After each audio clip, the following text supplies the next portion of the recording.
وعلم آدم الأسماء كلها ثم عرضهم على الملائكة فقال أنبئوني بأسماء هؤلاء إن كنتم صادقين.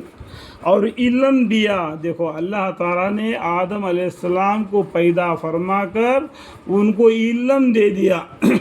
علم کے بدولت آدم علیہ السلام کا درجہ بلند ہو گیا. دیکھو علم والا بے علم والا برابر نہیں ہے، علم والا بڑا ہے. ٹھیک ہے، علم دیا اللہ تعالیٰ آدم علیہ السلام کو. دیکھو 9واں پیج میں لکھا ہوا ہے، دیکھو پیج نمبر بھی دکھا رہا ہوں میں آپ کو. تو ہر مسلمان کو علم سیکھنا فرض ہے، اعمال کے پر دارمدار ہے، پھر بھی اللہ کی رحمت سے جنت میں جائے گا. اس بات کو یاد کرو، حدیثوں میں لکھا ہوا ہے. اور علم دیا اللہ تعالیٰ نے حضرت آدم علیہ السلام کو، ان کو پیدا کر کے کل چیزوں کے اسماء کا، جتنے بھی زمین اور آسمان کے اندر میں جتنے بھی چیز ہے ان سب کا طریقہ، ان سب کا علم اسماء حضرت آدم علیہ السلام کو اللہ تعالیٰ نے دے دیا. ایسا ہی ان کو دماغ میں دے دیا، جس طریقے سے عیسیٰ علیہ السلام کو علم دیا، جس طریقے سے یوسف علیہ السلام کو علم دے دیا، جس طریقے سے سلیمان علیہ السلام کو علم دے دیا اللہ تعالیٰ نے، اس طریقے سے آدم علیہ السلام کو بھی علم دے دیا، زمین آسمان کا سب کا اسماء. پھر وہ چیزیں فرشتوں کے روبرو کر دیا، جو زمین کے اندر ہے، جو آسمان کے اندر ہے، وہ فرشتوں کے سامنے کر دیا. پھر فرمایا کہ بتلاؤ مجھ کو اسماء ان چیزوں کے، ماں ان کے آثار، خواص کے کہ اگر تم سچے ہو.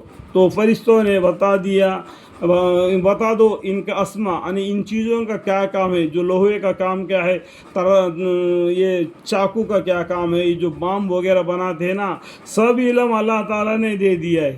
وہ اللہ تعالیٰ کے دیے ہوئے چیزوں سے یہ خود حرکت کر رہے، اسی حرکتوں میں اپنے آپ کو تباہ اور برباد کر رہے ہیں.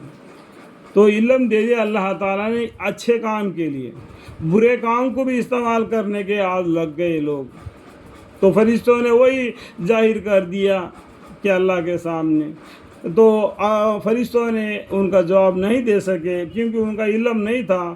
آدم علیہ السلام کو علم دے دیا تھا اللہ تعالیٰ نے، تو آدم علیہ السلام نے ان کے اسماء بتلا دیے.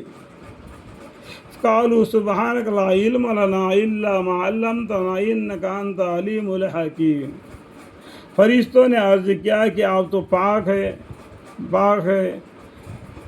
ہم کو کوئی علم نہیں مگر وہی جو کچھ آپ نے ہم کو علم دیا ہے. جو فرشتوں کو جتنا علم دیا اتنا ہی ان کو معلوم ہے، آگے کچھ معلوم نہیں.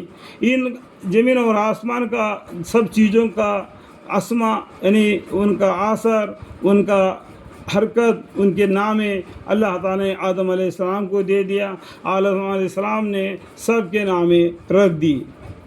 بے شک آپ بڑے علم والے ہیں، بڑے حکمت والے ہیں. جس قدر جس کے لیے مسلط چاہتے ہیں اس قدر فہم و علم عطا فرماتے اللہ تعالیٰ. ٹھیک ہے.